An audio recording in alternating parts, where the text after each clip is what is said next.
One viewer who wrote in and said there's apparently some talk now about women possibly being conscripted to serve in the military via a draft. So this viewer asked if Catholic Church has any teaching at all on women serving in the military, if that's something that the church would permit, and he asked if this actually comes to fruition where women are drafted into the military, if they should refuse on religious grounds. Well, the Catholic Church has always been very much against women being drafted into the military and used, certainly in combat positions. Women have a much more exalted role, and that is to be homemakers, mothers, and to give life. War is all about taking life, really. The life of your enemy, to cripple him, disempower him, as it were. What is the expression they use? To neutralize him.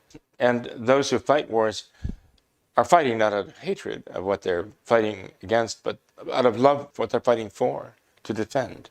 And this is a man's role. Now, there are many roles in the military that do require skills that women have.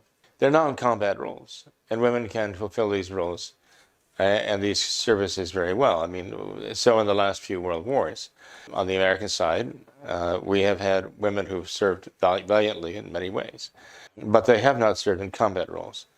It is not right to put women into combat. The problem, though, is that if you have the men and women housed promiscuously together, interacting with each other promiscuously together, how do you prevent that in a military setting? Again, all of that is something that is anathema to the church. The church's view of womanhood is defined by divine revelation, sacred scripture and sacred tradition. That would rule out combat roles for women, except where they have to fight for survival and to protect what they love. God forbid it should come to that, though.